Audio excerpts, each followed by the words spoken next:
Andy Fenton. JW, happy Friday. Happy Friday, my friend. I think I've got a full tide there. I think I might have.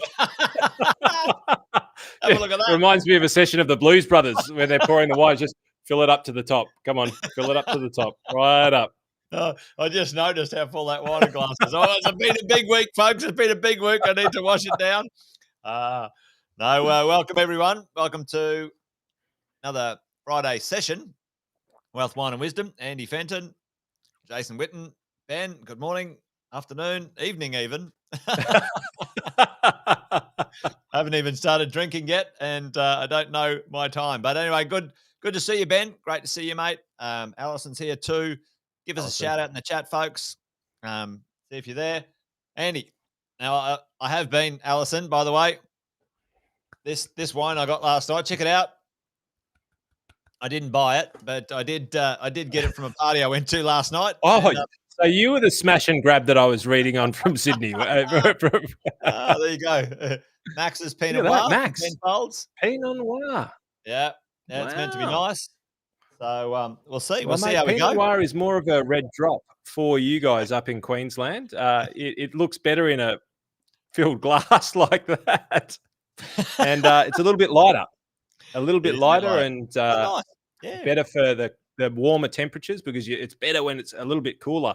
Little known fact, well, it's not necessarily a fact, I guess. It depends on your perspective, but the great wine connoisseurs of the world say that a Pinot Noir should be drunk at around about 16 degrees Celsius. There you go. And it should be allowed to warm up as it oxygenates to room temperature, and that way you'll get the florals to the fruits to then the tannins, and then they die, Jace, and you throw them out before you feed them to your guests the following week when they're 10 days old. You don't keep the wine in the bottle for 2 weeks and keep drinking it. I just learned that from Andy Fenton, folks. Andy is the wine connoisseur. But Nat, how are you? Just after a couple of days in hospital recovering from. Fantastic. Well, it's great to see all of you guys jumping on. Welcome to Wealth, Wine and Wisdom. For those who are coming back, welcome back. Great to have the regulars here. Anyone who's new, give us a shout out in the chat. Say good day. Love to acknowledge you and see where you're from. Tell us where you're from. For those who don't know, Andy and I started Wealth, Wine and Wisdom when COVID hit in 2020, March or April. And we've been going ever since. We're over 50 plus episodes now, which is awesome. But the idea, the general gist, folks, is that we get together, debrief the week. Andy's world of the banking, the share market, equities, financial planning, 20 years plus experience in that, helping thousands of people across Australia, myself in the world of real estate, similar timeframes and clients. And we just help each other out, debrief, property investors, business owners. That's our niche. And we try and make a bit of sense of the news because sometimes it's going to be a whole lot of noise out there, which can be a whole, conflicting. We talked about that last week in the messages, and you got to make sense of it when you're trying to navigate uncertain times, any times really, at the end of the day. But what we do, Andy, we do 3 pieces of the show, not necessarily in order and not necessarily every time either, but we try to, which is, we do a bit of what's in the news, folks, what's going on out there, a little bit this week, actually, pretty cool things to talk about. I'm pretty pumped about one of the 2 of the things that I want to share. Sometimes we get around to sharing and educating on things you should know when it comes to the world of investing, going the distance, creating some wealth, staying safe, those sorts of things. And we absolutely love the idea of answering any of your questions. So if you're sitting there now and you've got something on your mind, whack it in the chat for us. And sooner or later, before the end of the night, we'll dive into those questions and give them a shot. We'll offer some opinions, which are sometimes not necessarily factual or accurate. We may offer some facts and some experiences, and hopefully we can all work out which bits are the most useful when it comes to doing something about those questions that you got. So, folks, that's what it looks like for us in the show. And stick with us. It'll be about 50 minutes to 60 minutes long, sometimes a bit longer if we get wound up. But great to see you guys joining us tonight. And there's Sean on a On the houseboat. houseboat. That is Wow. absolutely cracking. Good to see you, mate. Good for. Oh, Andy, did you know? I don't know, folks. I don't know if I've told you guys this story, but Sean just reminds me of how I first bought my first investment property, or my first property. What I did is I actually first bought a houseboat and lived on it for 3 years with my darling wife. We saved up enough money then to buy a house in Sydney. So we lived in Akuna Bay on a houseboat for 3 years. Get out. It was awesome. It was amazing. Absolutely fantastic. Absolutely loved it. And then we bought a house in the Blue Mountains. It never got to the space that this river isn't big enough for the two of us. I lived next to some pretty amazing boats. It was awesome. Met some fantastic people. And I think, folks, I'm one of the only people in Australia who's ever made money out of a boat. I bought I bought a houseboat from the Gold Coast for $41,000. I put it on a truck and shipped it to Sydney for $1,000. And 3 years later, sold it for $56,000. Wow. So I was pretty happy with that. And there you go. I did a Richard Branson. There you go. Yeah, it was a very cool lifestyle. So sometimes you got to think outside of the box, folks. Getting going in this game when it comes to taking care of your money. Real estate in Sydney at that point for us was way out of our reach, and we ended up with a water view for $41,000 in the middle of Sydney. It was pretty special, I can tell you. So everyone wanted to come to our house, which floated on the water. It's amazing, mate. I never knew that. I never knew that. The Yeah. funny thing is, you still don't know which side's port, do you? No, I don't. Actually, is any port left? On the left. Any port left? I remember that. If you're drinking, is there any port left? I did. I drove the boat, sailed it. I don't know. Is it motoring? Motored the boat 3 times. Twice I crashed it. Once I didn't, and that was it over 3 years. So, it was a moored boat, tied up, and we just lived there, but it was awesome. Anyway, enjoyed it. Right. So you've been through a house crash before. But boom. Should I put on that? I need a sound effect for that one. But Laura, good to see you here. Happy Friday to you.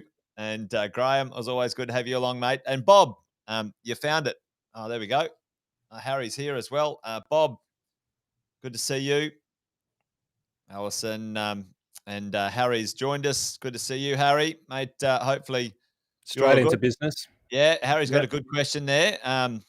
Nice, Harry. I'll put a little pin in that one. I've got plenty to say about that, so that'll be great for the question section a little bit later on. But Andy, why don't we kick it off and give it a good nudge? James, while I say hello to James and Aaron, are you ready for a little bit of what's in the news? Right, ready, rocking, and raring to go, mate. Because as good old Yogi Berra says, who's becoming a big fan of our show, well, from the grave, legend from the grave, a nickel ain't worth a dime anymore. And we're going to start to talk about a few things: inflation, which leads into property prices, leads into shares. It's a lot in the news. It's a lot of BS in the news as well. So we'll chat about some of that. But before we jump into it too much, wanted to just give everyone a little bit of a holler. I know that Anastasia Palashak, your neck of the woods, Jace, neck of the woods. And I know that we did chat about this. I know that we did chat about this last week. Yes. And an inside scoop that doesn't exist told me that Anastasia Palashak was listening to Wine and Wisdom and all of our talk about getting over to Japan to investigate low interest rate country. Japan is going to be a theme, I think, for this year in this show. But we wanted to jump over there. And so Anastasia thought, well, we're going for the Olympics. Why not? Maybe I just better get over there. She had a bit of ridicule while she was going over there. She got treated like a school child by one of the I've forgotten his name actually now, but one of the press conferences, you saw Anastasia basically be told that she will be there, and she was. So good on her. She won the Olympics. The Brisbane Olympics will focus on sustainability, but the overhaul infrastructure costs remain unclear. So, mate, before we get into the whole inflation side of the equation, I thought I'd expand on what we spoke about last week. Yes. In what I think we called it the cheap ass Olympics. And the gold medal goes to those person who could save the most amount of money. But we also talked a little bit last week about how to lie with statistics. And I brought a great book that was written by not a mathematician, not a finance guru, but lo and behold, a journalist. Trump, fake news. So, mate, just have a look at this. Like, I was reading this article. Zoom into that for us, Andy. Zoom in so we can see a bit, a little bit here. Yeah. So let's just do the math. Now, for those of you who have started up a business, who have done any type of forecasting before, especially when you're in that utopian mode of, that greenfield moment, Jason, remember that moment when you just start things up and you think, this can't fail. This cannot fail. This is a sure thing. And pretty much any time any of us have said that, we've been handed our ass at some point in time. And so these are public stats, right? I'll quote the source later on if you need me to, but this is public source. Let's have a look at this as a balance sheet, or as a profit and loss rather. So proposed costs of the Brisbane Olympics, US dollars in millions, which is great because it's actually in Australia. So, well, go figure. Anyway, so the IOC contribution, 726 million. I'm not going to go through all of the stats here. Ticket sales revenue. So they're already predicting ticket sales from one source. So that's a 990 million. 2023, right? $1.16 billion. So anyway, total revenues for the Olympics in 2032, Jason, it's going to be roughly $4.5 billion. That's the total revenue. And mate, that's pretty astounding. These guys must be guns at what they do. They must have some propeller heads, math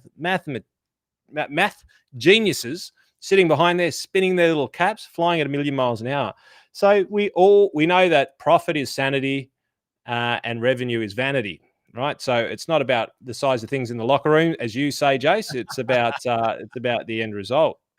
So we need to know what we're going to spend here. And so let's just jump down here for a little bit.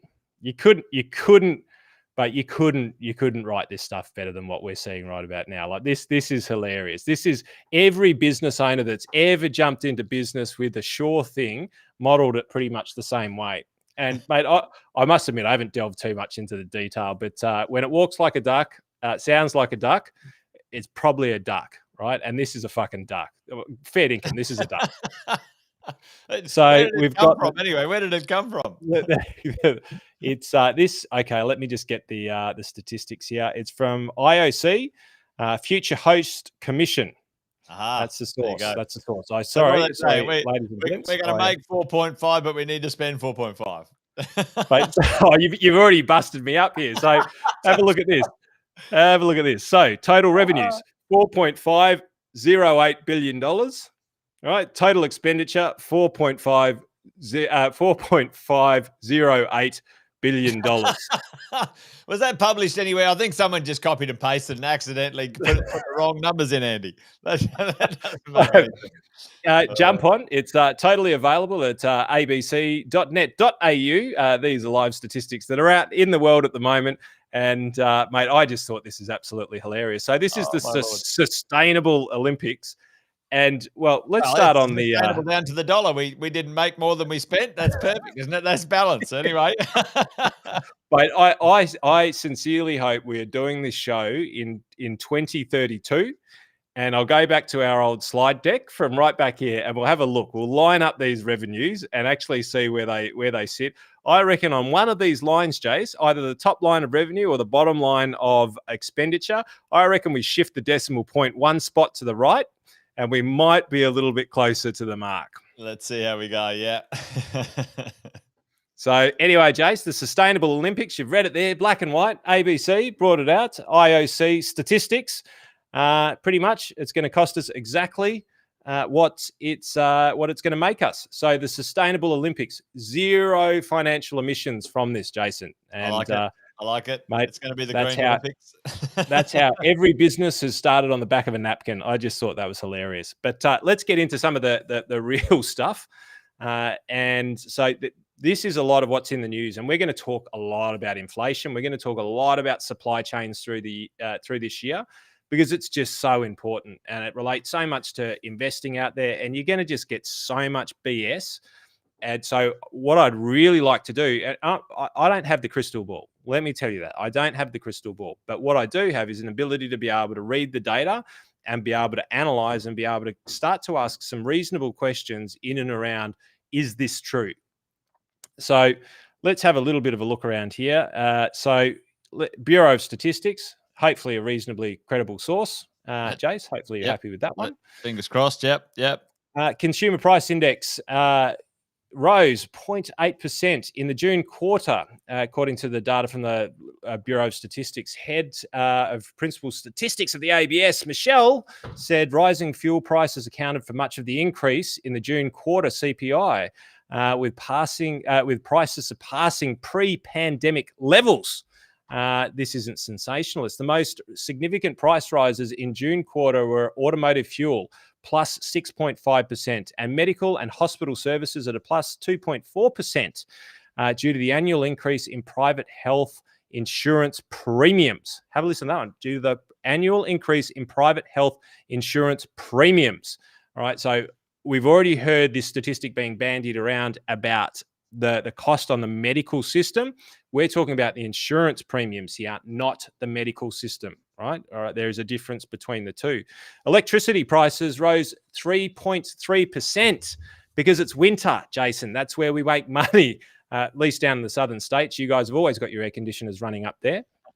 They also rose due to continued unwinding. The Western Australian government's $600 electricity credit to try and help out the pedestrians on the street. So what I wanted to just start to preface here with some of this data is, because when we talk about inflation, we're given it as a basket of goods. And so CPI is a basket of goods. Right, so if we have a look at it, and I'll just flick across here, right? So whoops, I was meant to go somewhere else with that, but let's just jump across here. So it's a basket of goods. So you might have petrol, you might have these are common things that you'll use in your house, right? So you might have food, you might have electricity, and what they do is they grab all of these things that are representative of what you would use, rent, property prices, of what your Australian consumer is consuming. And they go, are these things going up? Are they going down? Like, what direction are they going? And on average, are they trending in an upwards direction, or are they trending in a downwards direction? And what they do is, based on this basket of goods, which is meant to represent what consumers actually consume over the course of a year, they put them all together and they say, well, okay, so is the world becoming more or less expensive? Is the world becoming more or less expensive over the last quarter? Or is Australia becoming more or less expensive over the last quarter? So the short-term answer is yes, it has been, right? Yeah. Yes, it has been. But there's deeper questions that we need to be asking when it comes to this. And this is where you've got to start to dissect it. Right? Because has our average basket of goods, on average, all of them gone up? Well, it depends on the list, Andy. It depends on the list. And what's making them go up, right? We talked about this last week. Folks, when you're listening in right now, it's like, is this the regular increase of this demand from a regular marketplace? Or is it an irregular marketplace where, Andy was saying, supply chains and supply systems are severely hampered, if not like just out of action? And I saw a stat right now that secondhand car sales have increased 13%. The value of secondhand cars is 13% in the last 12 months. And mate, I'd argue that it's more like 25%, because apparently they used to lose 20% when you drove them out the lot. But you and I both bought cars, and we could have sold them the next day from brand new. We could have sold them secondhand for more than what we bought them for. Mate, number one rule you and I have heard for 20 years is don't buy a brand new car, and if you do, you're going to lose value that day, right? And now it's like, well, buy a secondhand car. Keep it for a year, it's gone up in value. Any car. So it's crazy times, right? So that's not normal, or is it the normal for the future? What's the question? What's the answer? And that That is just the perfect point to illustrate what everyone should be listening to and the questions that they should be asking themselves, rather than believing the headline rhetoric that comes out. Now, this is ABS data. This is sort of a factual basket of goods, but you're going to read this in the headlines. Inflation causes X, and I'm going to show you the effects of people getting scared about inflation. But we really need to understand. Drove down Main Street, Mornington, yesterday afternoon. Had a haircut, Jason, just for today. Looking sharp, Andy. Thank you very much. Thank you very much. Feel sharp today. The first time I've seen this, I think, ever. Maybe when I was a kid, don't know. But I saw, it's hilarious, mate. I saw out the front of Mazda a big placard, cash for cars. Cash for cars, baby. Yeah. Cash for cars. Outside of a reputable dealership, cash for cars. Cash for cars. Yeah, the druggies were lining up in Bob. No, just joking. But cash for cars. It's an unprecedented supply chain interruption that has happened, that has caused, and here's the thing, short-term, temporary. Short-term. Yep. Maybe medium term, depends on your definition of time, right? But short-term to medium-term disruption into normal business operations. Yep. And as investors and as business owners, we need to be able to see through this and understand what is the longer term ramifications of this. And what I'm going to also take you through is where the opportunities come from this. That's right? what we Because like. this is the other great thing. As business owners and investors, if we can see through this, we can stop ourselves from making stupid mistakes. When it drops, you sell, gone. But also to be able to take the initiative of, if you're sitting on the edge and it drops, because what I'm about to show you, they go, I'm in, because I'm not listening to this white noise of horse manure that is coming through, where everyone's trying to scare and fearmonger you based on statistics that don't properly represent. So the key to take away from this is what is short-term interruptions. And we spoke about this last week, Jace. It was costs of materials going through the roof. Stuff can't get to our country. So the stuff that can't get to our country is going to go up in value because there's less of it around and there's more people who want it. That's as simple as it is. Demand pushes the cost of things up.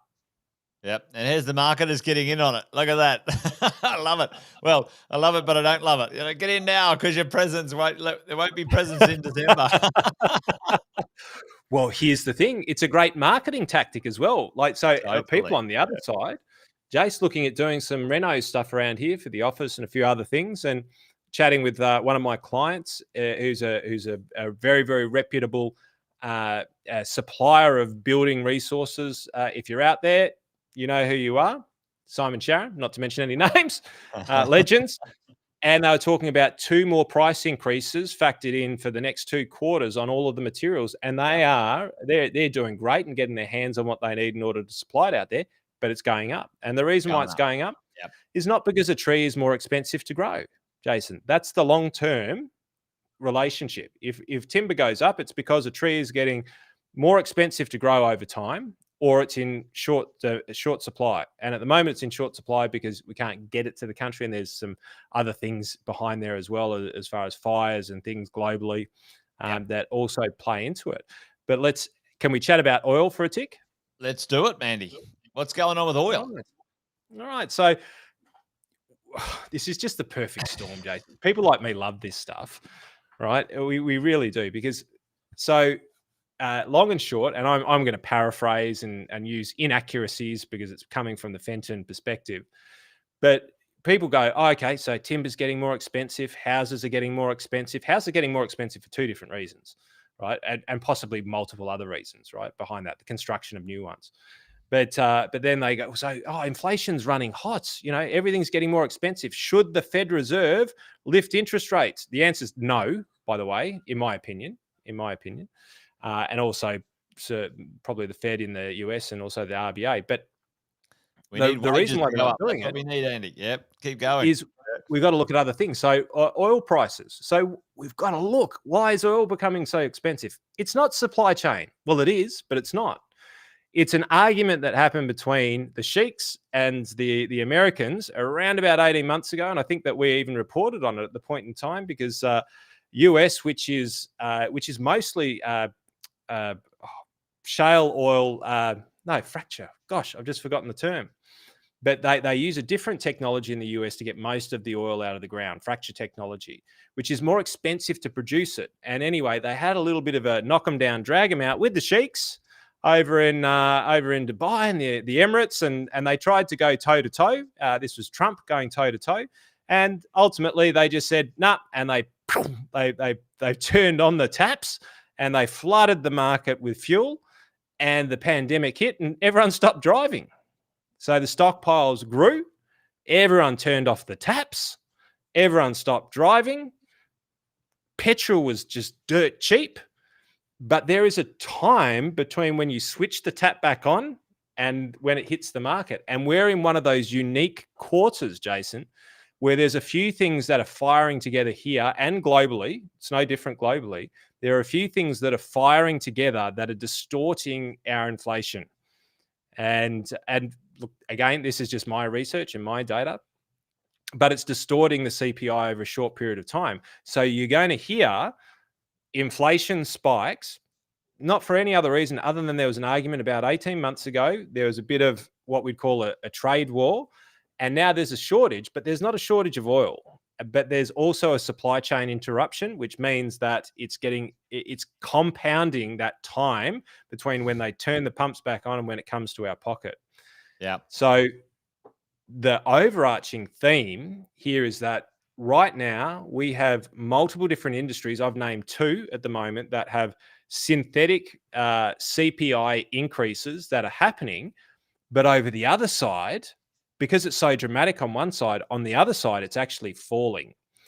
And the result of these supply chains equalizing, getting switched back on, means that one will suffer and the other one will take back over. And as investors, what we need to be vigilant, and as business owners as well, what we need to be looking for is the effect that this will have, because it most probably will impact on markets, because it always does. And Jace, we spoke about this once upon a time. I think it was 2008 when the world said, Jesus, Greece isn't going to pay down its debt. It's not going to pay back its debt bill. And so the market capitulated. It was 2000. Where are we? 2018. 2018. I was going to say that was the GFC, Andy. The wrong one. Global financial crisis. The most recent major correction that we had in the Australian markets was based on this huge publicity thing that the Greece hadn't paid back its debt. But let me tell you one thing, Jace. They haven't paid back their debt for the last 25 years beforehand. But all of a sudden, it was there was also some stuff happening in China. They linked together and they created a massive distortion in markets. And what happened is, boom, markets distorted, came down aggressively in that March period. And I'm pretty sure it was 2018. Getting too old, Jace. There's too many numbers in between my experience these days. 2018 corrected rapidly. So the key that we need to be looking for, and I'll just give you a little bit of a long-term look. I know I'm getting a little bit long-winded here, Jace, but cut to the chase, Andy. Cut to the chase. This is the inflation rate since 1986 here in Australia, and so you can see zoom in on that, Andy. I want to have a look at that. There we go. Who would have thunk it? Jesus, 9% inflation. 9% inflation. Unbelievable. Ooh. But let's have a look at realistically where we're sitting in the scheme of inflation here in Australia. All right, so we're sitting here, it's 2020, which are your sort of actual numbers here. This is the IMF, so this is International Monetary Fund, very reliable source of statistics. And as we sit here at 2020, yes, we bottomed out. 2021, we're back in and around that sort of 1%. Are we over long-term averages? No, I'd say that we're nowhere near it. Certainly a lot less volatile. Yeah. So getting to the point, Jace, so that I don't bore everybody with my statistics. Andy loves a good stat. I love it, Andy. With a little bit of an example of exactly what I was talking about, because here's the thing: when we see inflation start to rise, and the expectation of inflation rising, that 10-year bond curve goes up. And what is a 10-year bond curve? Great question, Jace. It is it is the cost of money over the long term, the expected cost of money 10 years down the track, right? So the 10-year bonds become more expensive if they believe inflation is going to kick in, because what that means is that interest rates need to go up to counter for the inflation. But just have a look at that. Right, in 2021, it absolutely took off like a rocket. I couldn't quite do the numbers, but about 80% increase, which is a big move. Like, look at the level of that over time. Was a big move, and look where it's coming, Jace. It's coming back almost to exactly where it was. Yeah. And so when it comes to the great inflation debate, where it's going to go is where it's going to go. But what we need to be aware of as investors is how that's going to impact it on us. And I want to keep drumming it home, because you hear so much of it in the news. Inflation concerns mean that property prices are going to fall. Inflation concerns mean that interest rates are going to go up. RBA came back out again. Not 2023 anymore. 2024 is their expectation for low interest rates. Right now, nobody holds the RBA accountable to their decisions, but ultimately, we need to be. Alison's loving your stuff, mate. Keep it rolling, she said. There's probably a few of my friends who would be saying that, well, Andy's not a doctor of anything, let alone economics, and they'd be right. But I've been wrong more than you. Just not you, Jace, but most of my economics friends out there. That's the master of being able to be wrong every year and still have a job. Still have a job. Yeah. Yeah. What job do you have if you're always wrong and you're still in the news and you still get to keep your job? An economist. I'm an economist. I love it. So key. And Jace, I actually see this to be a real darling bud, because look, do I think the property prices are going to correct at some point in time and possibly overshoot? I reckon they will. Or here's the thing. I reckon if they do correct, they will overshoot, because it almost always does. And what could happen is you could be on a good rising trend, and the same is absolutely true of the stock market. It's just going to happen faster. Like, it'll happen really fast in the stock market. You will see it. Mark my words. We will still be talking, Jace. We'll go, oh my God, it's happening. Look at it. It's happening. Bond yields will go up. The market will come down, and there will be people who go, this is the beginning of the end. And then there'll be the people who try and look through it and start to understand, well, is the basket of goods, all of them, are they all going in the wrong direction? Or is there a little bit of a change in the way that things are happening, and we need those supply chains to equalize? And if they do, where's the world going? And I think that it's a really important question that everyone should be considering moving forward, because I see this fundamentally changing fundamentally changing people's lives if they get it on the wrong side. Yep, certainly. And mate, circle around just quickly. 100% every growth cycle that I've been involved in the 22 years of property investing, the property prices overshoot. They do. They don't stop on a dime. They have momentum. And right now, that momentum's being supported by, you called it synthetic reasons. Right now, there are synthetic reasons for the property pricing being in such hot demand, and multiple reasons in different places, depending on where you are. But the one that's the most effective right now is the lowness, the cheapness of interest. Like, money is like almost free. And while when you have a look at the what we called it a yield compression, your affordability, when the interest rate is 5% and you're earning $100,000, and now the interest rate is 3% and you're earning $100,000, nothing happened to your salary, but your ability to service more debt just went up $100,000. And in the reverse, what happens also when pricing adjusts, if the interest rates go up 8% or 2%, the next round of purchases cannot buy in at the new price that was set. They can't buy in at 600,000. They have to buy in at 500,000, even though they would like to have bought in at 600,000. And now that new price gets set. And my my conversation to everyone is the saving grace could be in this gig that would be we would call it a soft landing for property prices overshooting, could be that for the first time in, 8-10 years, salaries and wages could rise, and that's what we're all wanting to see. I know the government's underlying sort of push is to sort of let's get wages up, because that can be the trigger for all sorts of other things. But certainly, Andy, it overshoots. Property prices overshoot because they have too much momentum. They just keep going. And right now, it's kind of like there's no hill. It's a flat road because interest rates aren't very high and money's too cheap. At the end of the day, Harry asked this question, which I might sort of circle around to before I jump into what's in the news for me. But do we think the property boom will last longer than previous? I think so, Harry. A few reasons. Depending on where you are, money will stay cheap a long time until supposedly 2024 and maybe even beyond. Mm. What may happen along the way is wages may rise. They might try and keep up with inflation because, hey, listen, you're a used car salesman, and now your average commission's up 25% because used cars sales are up 25%. Like, think of that stuff, folks. Again, it might not be sustainable long term, like Andy said. It might be synthetic, but unfortunately, whether we like it or not, it flows through into what people will pay in the price of a real estate. So I think this boom will last a bit longer, Harry. There's certainly no supply comfort in sight. Okay, there's no big supply chain delivery happening in the major cities. So folks, like, we are in the worst undersupply of brand new residential real estate Australia has ever seen in history.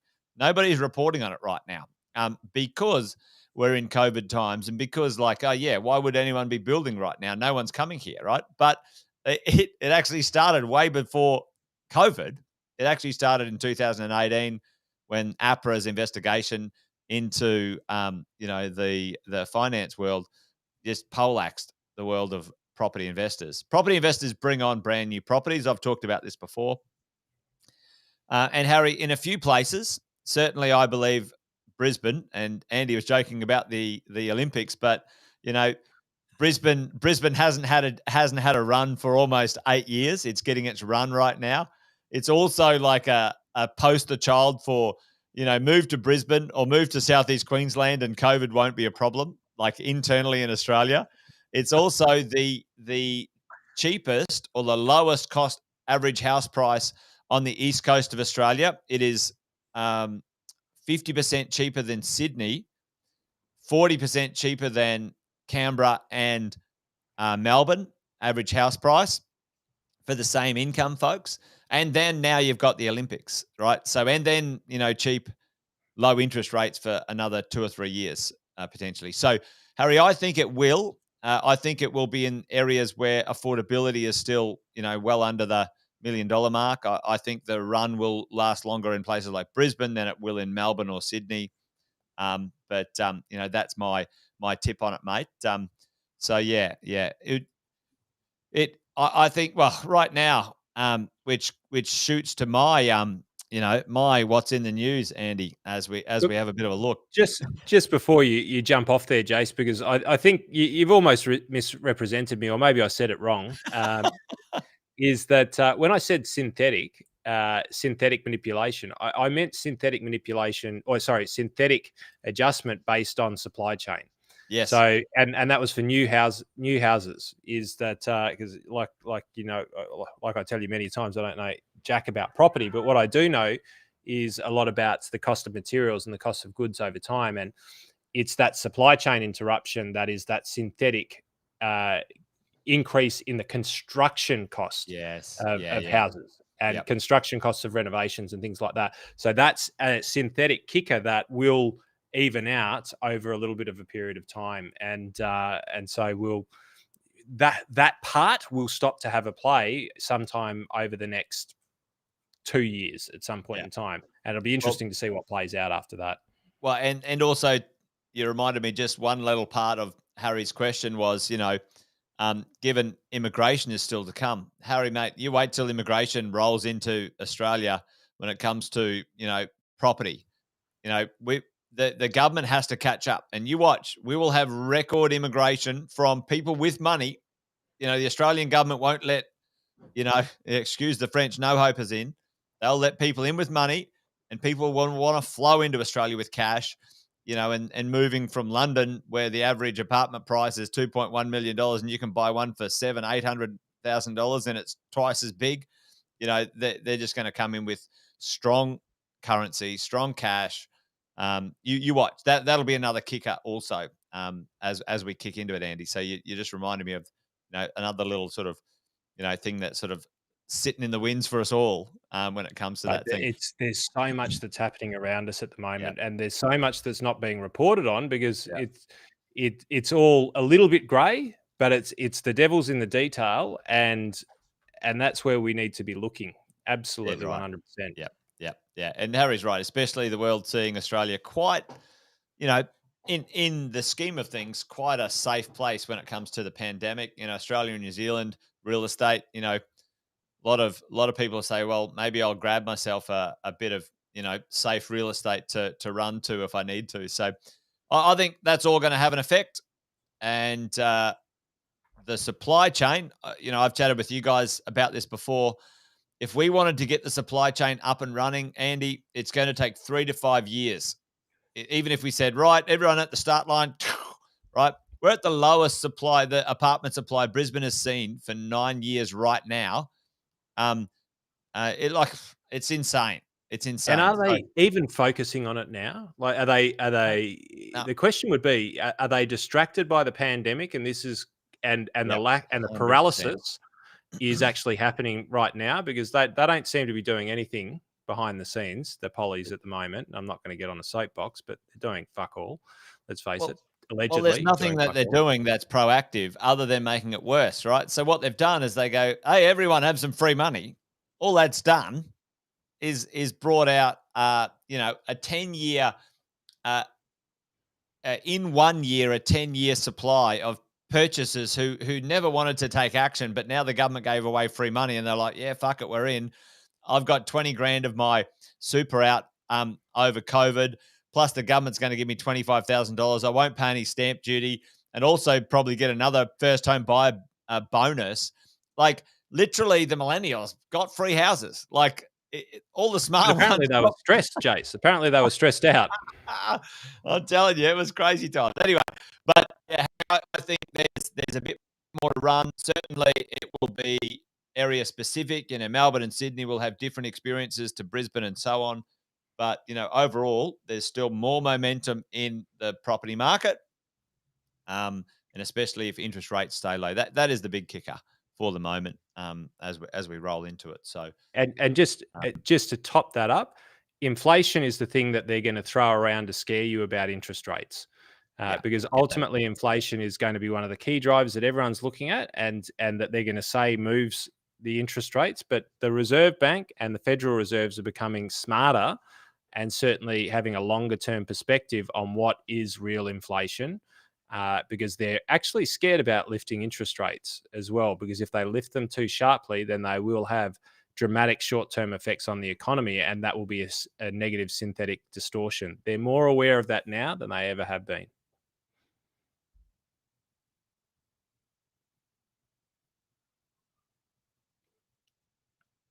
So it looks like it's just me, Jace. I think I might be chatting by myself. So if you're out there in the land of wealth, wine, and wisdom, just give us a little bit of a kick. Let us know whether you can still hear Jason. Are you back? Yeah, I'm back. Something went wrong. So can you hear me, Andy? Am I back? You're back, mate. You're back. I can hear you. A little bit bitty, but I think the quality is increasing. Wow. Yeah, the network connection did something. I'm on the Ethernet, which is a bizarre one. So he's back. There we go. Harry says.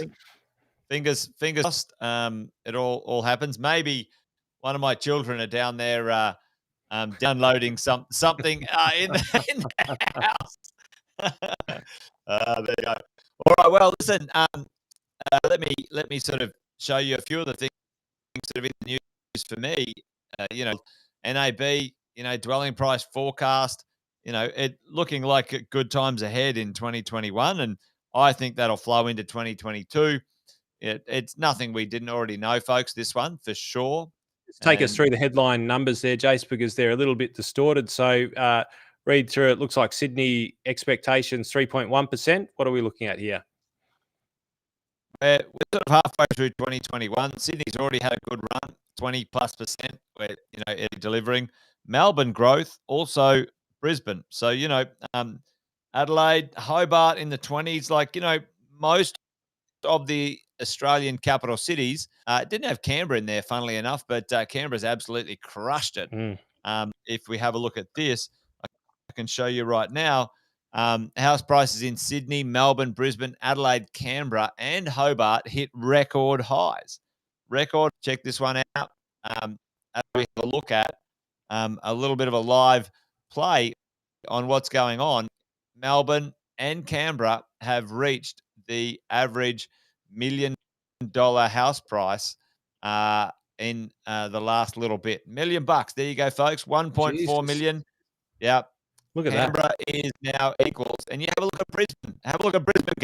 Yeah, look, it's catching up in the race. Number 4, Adelaide and Perth. They keep swapping around, but you have a look at this. Where does it finish the race? You check it out when it comes to this little bit here. 1.4 million. Divide that by 2. That's 700,000. Brisbane is actually 45% the average house price of Sydney right now, folks.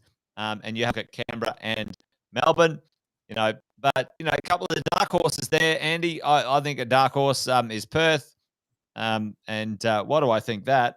Well, interestingly enough, when you have a look at a few things that are going out in the marketplace, actually, I've got a little something that I wouldn't mind sharing with everyone. Let me see. I don't know why that's not doing its behaving now. It's all being a bit strange here, Andy. My tech's gone a bit ghost in the machine, but check it this might out. be. It might be we're telling the truth, so we might have to put on a tinfoil hat, mate. They might be targeting us, Andy. Well, check this out. Labor's ended the 6-year policy of chasing negative gearing. Well, no shit, Dick Tracy. I don't know if anyone saw the latest headline that in New South Wales alone, Andy, in the last 12 months, $9.6 billion collected in stamp duty. Whoa. New South Wales alone, right? Because we're in a property boom. Why would anyone want to mess with that revenue in the next little bit? Huh? It's short-sighted bullshit, and it's they look for the mate. It's what are they? They moray fish that just suck onto the sharks and clean the fodder. That's it. It's a bet. I'll give you a tip as what they could do if they wanted to make more revenue, make more money, and cost Australians less. Right, make more money and cost Australians less. Get rid of capital gains tax. Get rid of the bloody thing. I'm a fan of tea. If you use it, you pay the tax. If you don't, then fine. Spark up the GST and spark up you can even maintain the stamp duty that you promised to get rid of about 20 years ago that you didn't get rid of. When you brought in GST, they promised to get rid of stamp duty because they brought GST in. But if all you did is enabled people to transact property faster in there. So stop putting all of these barriers in place. Imagine if you could transact in and out of the property market quickly. Yes, you got your stamp duties, but if you get rid of these capital gains tax or give larger capital gains tax discounts, you end up with people not sitting on their property because of the fear of the capital gains that sits behind them.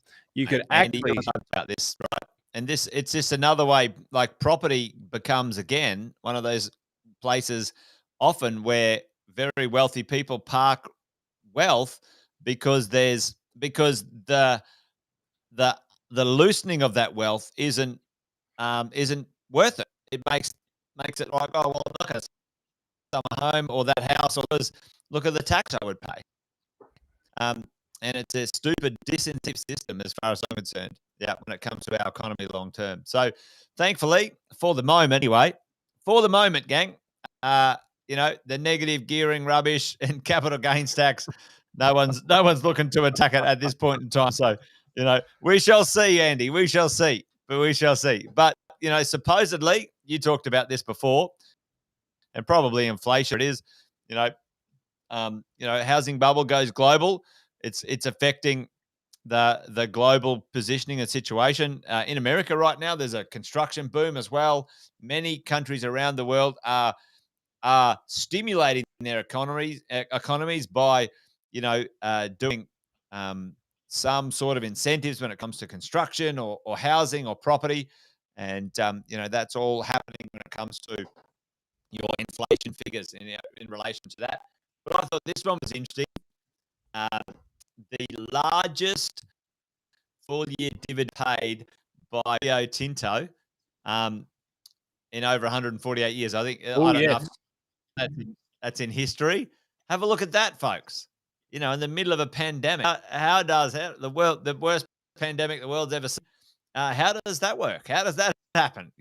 And so behind the scenes, Andy, like you said, there are things going on. We get sort of, caught up with, I don't know, maybe some interesting of, someone's tale about something, but, these stories, which are amazing stories, are happening right under our nose.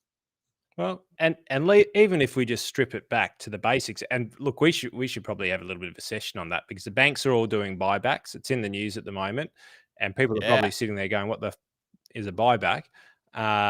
But here's the thing: when investors are going to profit significantly from the bank buybacks that are happening right now. Too late to get in; it's already in motion. You might be able to get in a little bit, but I'm not telling you to do that. But it's a function, and let's strip it right back to the basics, Jace. If you and I were back at primary school, and the days when you were back at school and you used to barter around, somebody had nunchucks, somebody had some bubble gum or something like that, and you used to have the old black market trade at school. Yeah. And generally lunch money was what, $1 or $2 or something back then that you used to get. So that pretty much dictated the cost of the goods, didn't it? It did. So, and this report's really old now. It's a report by McKinsey, Australian. Actually, no, McKinsey International, I think it is.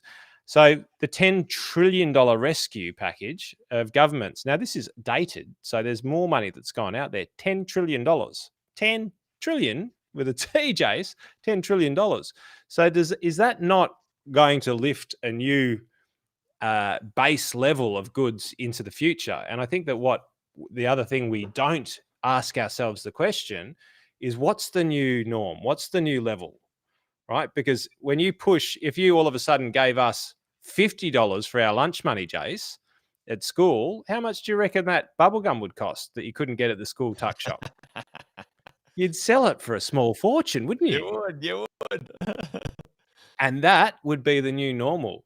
And so we need to start to think about this stuff. And you're going to see it in financial markets like Rio, like the banks doing their buybacks now. They're going to start buying back the shares and distributing significant amount of capital gains to their investors out there. So, mate, Rio, good pickup. Good pickup, absolutely. And, playing right into where you're at, the banks are not only doing buybacks, but they're shutting down branches and minimizing their costs. Now, call me a cynic. This is probably a perfect time for something that they've wanted to do for a long time, under the guise of, COVID and all sorts of stuff. And again, folks, it'll go to their bottom line. It'll go to their share price. Ultimately, these maneuvers, they didn't come down the last shower. These people who run these businesses, and at the end of the day, you want them to be profitable. That's an important part of any business. But yeah, the smart people making the right maneuvers at the right time. The media makes noise about, let's be honest, shit we don't need to pay attention to. It's the thing they're not making the noise about. Is the things that we want to keep an eye on. Yes. Right. Learn from. Yes. Yep. And a shout out to all our brothers and sisters in New South Wales. Yep. There are plenty of support in the banking system. I do have to give, I beat the banks up a lot, but I do have to give them, I tip my hat to them for how they have treated, by and large, people throughout the pandemic. So if you're there in New South Wales, you're struggling, gang, call your lender, call your bank. They will support you. And if they don't, you call me and Andy, and I'll give you a hand to bloody give them a hide and to make sure that they do. Yeah. Because the lenders are giving people a hand at this time. So, bit of a shout out to you guys just to make sure you don't feel like you're alone out there. Take care in that sort of stressful time when it comes to those sorts of things as we roll along. And understand that it's actually your right to be able to do it as well. And as much as Jace has given the banks a pat on the back, it's part of the politicians who have sat there and negotiated with the banks and basically said, well, we will assist your funding in giving the gap there. So a rare time where Jason and I will pat the banks and the politicians on the back. But honestly, it's there for you. And so for your friends, for those people that you know in business, you would be shocked if you're listening to this and you know business owners out there or know people who have lost jobs because of what's going on in Sydney at the moment. You would be shocked about how little they know about what we're talking about right now. So let them know. Yep.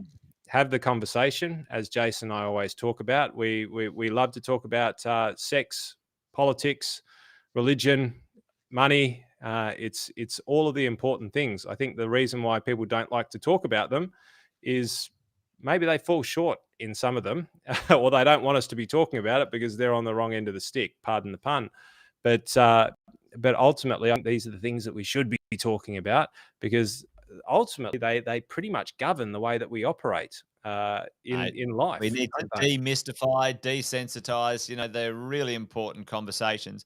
And right now, folks, if you're listening in New South Wales or otherwise, and you're having some challenges in your financial space and world, certainly business owners, there are mechanisms, guys. There are mechanisms, gang. And maybe, Andy, it would be great to get, some of our advisors that we know back in the next couple of weeks, specifically for the New South Wales crew potentially, when it comes to the world of safe harboring, restructuring, protecting yourself. Ladies and gents, the world of entrepreneurialism and starting businesses and being a property investor, there's risks that you take and there are things that can happen, e.g. COVID, that are out of your control. And the laws and the processes are actually there to protect you. There's actually some good ones, but many people don't know. Often many advisors of business owners don't know either. And certainly Andy and I, unfortunately, the School of Hard Knocks have taught us, me and Andy, a few tough lessons, a few uppercuts and so on. But certainly anyone in New South Wales you're struggling, reach out to myself or Andy. But we might bring a couple of advisors on in the next couple of weeks, Andy. It might be really appropriate to talk about that stuff. I think so. I think it's, for me, it's unusual going through this this time because last time it was pretty heavy Victoria, and look, we're out this weekend, and to a degree, we've still got pretty harsh conditions. We can go out to a pub, Jace, but we can't go to a friend's place, which is don't even get me started. But I feel for everyone in Sydney because we've been there, we've gone through it, and unfortunately, it doesn't look like there's any good times soon. And realistically, this was the reason why we started this, Jace and I. This was and a lot of it was Jace supporting me through when I was facing it as a business owner down here, lockdown. What does it all mean? Trying to support my clients and not having my team instant accessibility around me, and now our compadres in New South Wales. And we're not like Queenslanders down here in Victoria. We like people in New South Wales. We don't have the equivalent of the Maroons down in Victoria. We have the Storm, and they win shit too. But ultimately, we're here. So the key thing is here, and I'd love for you guys to just start whacking it into the chat now. If you've got a business owner friend, if you've got people who are struggling, put it in the chat, which is the comments field of whatever social platform that you're on. Brandon, if you're out there, please keep that filthy stuff to yourself. We don't want any more of that stuff coming through our feed. We've got an interesting personality that likes to give some interesting commentary. I hope that nobody's seen it. But just whack it in the chat box now, the things that are coming up with the business owner friends of yours, or as you as a business owner in New South Wales. investor, whatever the case may be, start peppering us so that we can get our team, our A team of contacts, in order to be able to come back to you guys and support you, support your friends. I think, Jace, based on that, we'll get a good friend of ours, Dermot McVeigh, back on. I'm sure that if time will allow, he'll come back on. Dermot was pivotal, and certainly on my side of the equation, helped 2 business owners basically still be allowed to have businesses now. Otherwise, they would have gone to the wall. There's a whole raft of things that they didn't know existed that he lifted the veil on. I'm not even sure that he actually professionally helped them. He uncovered the curtain and allowed them to know what it was that they could do, and then they implemented on the back of it. So I mirror what you say, Jace. There is a raft of stuff that you don't know, not you, Jace, and there's the stuff that you don't know and the stuff that I don't know. But for most business owners out there, there is the whole world, and what they know is 2% of what's possible. And getting access to how do we get out of this, rather than just the dark wall of we can't pay the bills. There's so many more options that sit behind there, and you don't know it until you know it. And quite often you don't know it until it's too late. So let's see if we can bring that hindsight forward. So if you know business owners, get them to come along. This isn't a promotional pitch. We just love chatting regardless, and we love you guys listening in. But feed us what you need to know by questions into the chat or into our messengers, and we'll bring the right people on. You'll literally grab the $1 billion Refidex of Jason and I, and we'll bring that in, and we'll try and help you guys through this as best as we possibly can, especially all the team there in New South Wales. Absolutely, mate. Well said. Well said. Well, folks, I think that'd be a nice segue to put a pin in it. And so a couple of good shout outs there. Thanks, Harry. Always great to have you here, mate. And thanks for your support in our community as well. We know you're part of our network, and always appreciate what you do as well, buddy. So thanks for the shout out, Alison.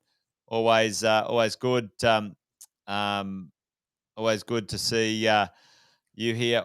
I think you're the most regular, which is awesome and fantastic. So always awesome to see you as well. I think we need a spot at the bar for Alison, don't we? We need a glass in the background. That's it. That's Alison's chair. Yeah, exactly. And great to see you guys. Thanks, Graham. Thanks, Majib. Fantastic. And Michelle and all the others as well. Great to have you guys on today. And well, that's about it, Andy. I think we'll call it a day. Wealth, Wine, and Wisdom. Long time regular as well. That's awesome, mate. Awesome to have you here and supporting the channel. And we love the idea that we can add some value. So awesome job. All right, team. Well, that's it. I think we're done, and we're dusted, Andy. So I think it's good night from me. And it's good night from him. Good night. Good night.